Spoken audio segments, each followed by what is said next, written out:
Bismillahirrahmanirrahim.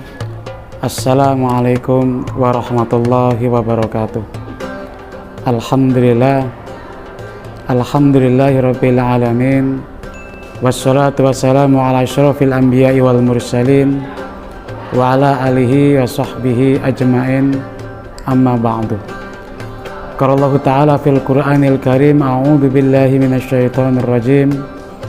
Ya ayyuhalladzina amanu taqullaha haqqa tuqatih wa la tamutunna illa wa antum muslimun.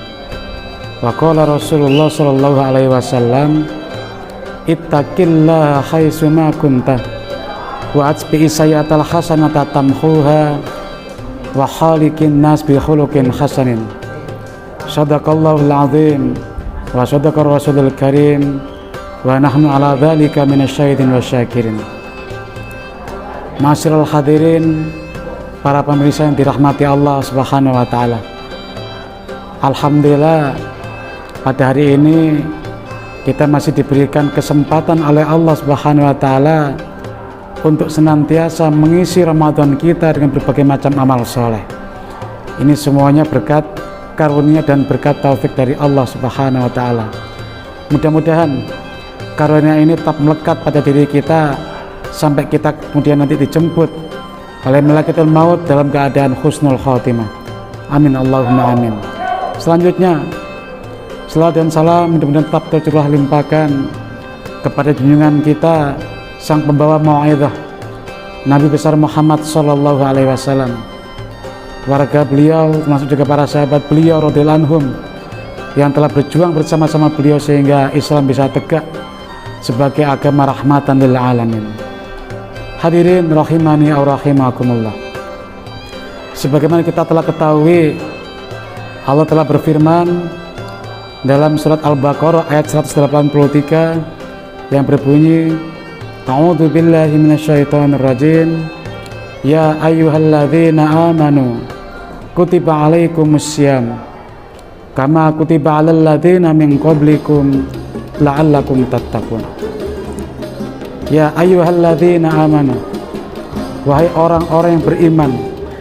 Ini adalah satu seruan yang indah dari Allah pada hambanya yang beriman, satu seruan yang sangat memuliakan dari Allah kepada hamba-hamba yang beriman, dengan seruan yang sangat luar biasa. Ya ayyuhalladzina amanu, wahai orang-orang yang beriman.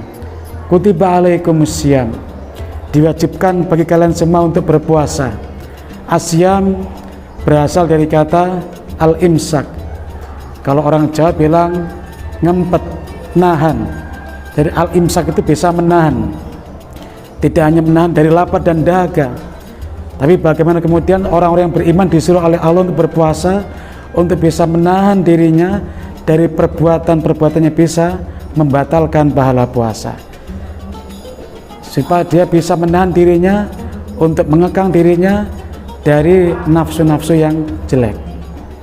Kama kutiba alal ladzina min qablikum, sebagaimana kemudian diwajibkan puasa itu pada orang-orang umat-umat terdahulu. Artinya puasa ini tidak menjadi trademarknya umat Nabi Muhammad SAW. Puasa ini adalah satu tradisi bagi orang-orang beriman yang dilaksanakan sejak dulu kala. Sebelum Nabi kita menerima wahyu, maka Allah juga setelah mewajibkan umat-umat terdahulu dari zaman Nabi Adam alaihissalam sampai dengan Nabi akhir zaman untuk kemudian mewajibkan ibadah puasa. Ini tradisinya orang-orang yang beriman. Selanjutnya Allah katakan la'allakum tattaqun, supaya kita menjadi pribadi yang senantiasa bertakwa. La'allakum tattaqun. Jadi di sana ada satu proses yang berlangsung secara terus menerus. Jadi tak kemudian kita berpuasa 1 bulan penuh 30 hari, selesai puasa kita sholat Idul Fitri, selesai kita dapat gelar tattaqun, tidak. Tapi di situ ada kata-kata la'allakum tattaqun, berarti mengandung pengertian ketakwaan yang kita laksanakan secara terus menerus. Hadirin rahimani wa rahimakumullah. Puasa memang satu ibadah yang teramat istimewa, penuh dengan hikmah dan kebajikannya. bersifat multidimensional dan multinilai. Tidak hanya punya nilai moral dan spiritual, tapi juga puasa ini juga punya fungsi sosial. Sehingga puasa tidak hanya membentuk kesalehan individual, kesalahan pribadi dalam rangka melaksanakan hablum minallah. Jadi kita membangun hablum minallah dengan Allah, membangun hubungan dengan Allah, tapi juga dengan puasa kita juga bisa membentuk kesalehan sosial kita. Hadirin rahimani aw rahimakumullah. Kalau kemudian kita telik lebih lanjut, ternyata puasa ini punya dimensi sosial. Ada beberapa hal yang secara sosial kita bisa dapatkan dari melaksanakan ibadah puasa. Yang pertama, puasa ini tidak hanya cukup menahan diri kita dari perasaan haus dan dari perasaan lapar, tapi lebih daripada itu kita juga harus menahan hawa nafsu kita, mengekang hawa nafsu kita, sebagaimana kemudian Rasulullah SAW sabdakan dalam satu hadis yang diriwayatkan oleh Abu Hurairah. Beliau mengatakan dalam satu hadis yang masyhur, kita semua juga sudah memahami, kamin shaimin laisa lahu min siyamihi ilal ju' wal atas. Berapa banyak orang-orang yang berpuasa tetapi dia tidak mendapatkan pahala dari puasanya illal ju' wal atas, kecuali hanya lapar dan dahaga. Sehingga puasa ini merupakan satu bentuk pelatihan, satu bentuk proses yang panjang, satu bentuk tarbiyah agar kita semua pribadi yang beriman ini mampu mengendalikan diri kita dari dorongan syahwat yang berpusat di perut kita. Kita bisa menahan namanya syahwatul butun, menahan syahwat yang berasal dari perut kita. Puasa juga merupakan sarana agar kita bisa berempati, merasakan penderitaan yang dirasakan oleh orang lain, oleh saudara kita, kepada orang-orang du'afa yang memang tidak aja di bulan Ramadan mereka puasa, bahkan selama 1 tahun penuh pun kadang mereka berpuasa, bukan karena ingin melaksanakan perintah, tapi karena memang keadaan yang tidak mendukung dan mereka harus puasa secara setahun penuh. Sehingga orang-orang yang tidak pernah lapar, orang-orang yang tidak punya empati begitu, maka ia tidak akan bisa berempati kepada orang lain. Dia tidak bisa merasakan apa yang dirasakan oleh orang lain. Ketika saudara kita lapar, maka kemudian bagaimana kelaparan mereka ini membuat kita ini sadar gitu ya. Ternyata ada banyak saudara kita yang seiman di luar sana yang belum beruntung, yang harus berpuasa tiap hari, tiap bulan dan sepanjang tahun karena kebutuhan mereka. Sehingga dengan puasa ini maka kita bisa mengekang syahwatul butun kita untuk kemudian kita memunculkan empati kita kepada saudara kita. Hadirin rahimani aw rahimakumullah. Dengan puasa juga dapat menyembuhkan lapar biologis kita dan lapar psikologis kita. Karena lapar itu ada dua. Ada lapar biologis yang bisa sembuh dengan minum dan dengan makan, sembuh sudah.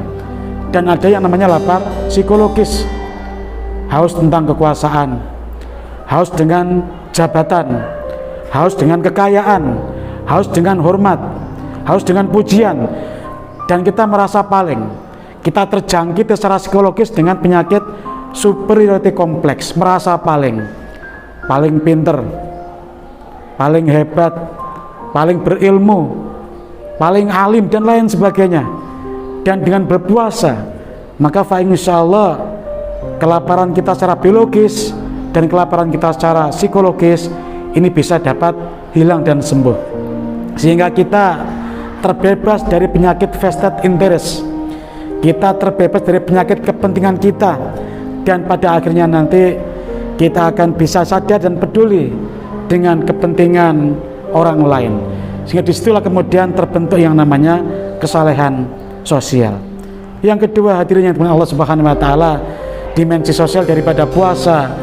Orang yang berpuasa maka ini disuruh untuk banyak berderma, disuruh untuk banyak bersedekah. Bahkan Nabi SAW menyebut bulan puasa ini adalah sebagai syahrul muwasyah, bulan berderma, bulan kedermawanan, bulan dalam rangka untuk meningkatkan kepedulian sosial kita. Dalam satu hadis yang diriwayatkan oleh Ibnu Abbas yang artinya adalah diriwayatkan dari sahabat Ibnu Abbas radhiyallahu anhum yang mengisahkan dahulu Nabi Muhammad SAW ini adalah manusia yang paling dermawan dalam hal kebaikan, dalam hal harta benda, dan kedermawanan beliau ini mencapai puncaknya pada bulan Ramadan di saat beliau berjumpa dengan malaikat Jibril alaihissalam. Dan dahulu malaikat Jibril alaihissalam ini biasanya senantiasa menjumpai Nabi kita, kemudian pada setiap malam di bulan Ramadan hingga akhir bulan Ramadan. Nabi Muhammad SAW kemudian membaca Al-Quran di hadapan malaikat Jibril. Bila beliau telah berjumpa dengan malaikat Jibril alaihissalam, maka beliau pun terasa begitu dermawan dalam masalah kebaikan dan masalah harta benda dibanding dengan sepoi-sepoi angin yang berhembus. Muttafaqun alaih. Hadirin rahiman wa rahimakumullah. Sehingga dari semangat berpuasa tadi, dari contoh yang diberikan oleh Rasul kita tadi, maka hendaknya di bulan puasa ini kita sisihkan sebagian harta kita untuk saudara-saudara kita yang tidak beruntung, untuk saudara-saudara kita yang tidak mampu, sehingga akan membentuk kesalahan sosial dalam jiwa kita. Kita contoh bagaimana Nabi berlapar-lapar sehingga kita merasakan penderitaan saudara kita. Hadirin rahimani au rahimakumullah. Dan yang terakhir, yang ketiga, dimensi sosial puasa adalah tentu kita semua sudah paham di penghujung puasa nanti, di akhir Ramadan nanti menjelang sholat Idul Fitri, maka setiap muslim, setiap yang bernyawa ini diwajibkan untuk mengeluarkan zakat. Kita disuruh untuk mengeluarkan zakat fitrah kita di luar zakat mal tentu saja, karena kewajiban ini seakan-akan melengkapi dimensi sosial dari ibadah puasa kita. Di luar itu semua, hadirin, puasa bisa melatih kita, bisa mendidik kita, mendidik diri kita, mentarbiyah diri kita agar menjadi manusia yang bermental giver, bermental memberi, bukan bermental taker, bermental meminta-minta. Allah sebutkan dalam Al-Quran surat Ali Imran, Allah katakan, wasari'u ila magfiratin min rabbikum wa jannatin ardha samawati wal ardh uiddat lil muttaqin. Bersegeralah kepada ampunan Allah dan mendapatkan surga dari Allah yang luasnya seluas langit dan bumi. Uiddat lil muttaqin, yang disediakan bagi orang-orang yang bertakwa. Siapakah dia? Alladzina yunfikuna fis sarra'i wad dharra, yaitu orang-orang yang senantiasa berinfak di jalan Allah, mengeluarkan hartanya di jalan Allah, fis sarra'i wad dharra, dalam keadaan dia lapang dan dalam keadaan dia sempit, dalam keadaan dia punya uang dan dalam keadaan dia tidak punya uang. Ini seruan dari Allah. Sehingga mari kita yang punya kemudian harta yang berkecukupan, mari kemudian di akhir nanti kita akan mengeluarkan zakat mal kita, kita mengeluarkan zakat fitrah kita, untuk kemudian kita berikan pada fakir miskin 8 asnaf itu yang membutuhkan itu. Sehingga ini akan mengikis nafsu-nafsu kebinatangan kita, akan mengikis nafsu-nafsu kesombongan kita, pribadi yang kemudian merasa paling akan hilang dengan tazkiyatun nufus. Disinilah kemudian orang berpuasa itu sesungguhnya sedang meneladani Allah Subhanahu wa taala sejalan dengan satu doktrin, yaitu takhallaqu bi akhlaqillah, yaitu berakhlak dengan akhlaknya Allah Subhanahu wa taala. Allah Subhanahu wa taala adalah Tuhan yang Maha Pengasih dan Maha Penyayang. Sehingga orang-orang yang berpuasa, orang yang melaksanakan saum di bulan Ramadan ini diminta untuk meneruskan kasih sayangnya Allah, kasih sayangnya Rasulullah kepada umat manusia dengan cara berbuat baik dan berbagi kegembiraan dengan sesama kita. Dengan begitu puasa membuat kita cerdas, baik secara moral, secara spiritual maupun secara sosial. Dan inilah kemudian menjadi ciri khas dan karakter orang-orang yang bertakwa. Mudah-mudahan di Ramadan ini Allah senantiasa memberikan taufik kepada kita agar kita senantiasa berfastabiqul khairat, berlomba-lomba dalam kebaikan, sehingga nanti kita lulus melaksanakan bulan puasa ini dengan predikat la'allakum tattaqun. Demikian, mudah-mudahan bisa bermanfaat buat kita semua. Saya akhiri, wassalamualaikum warahmatullahi wabarakatuh.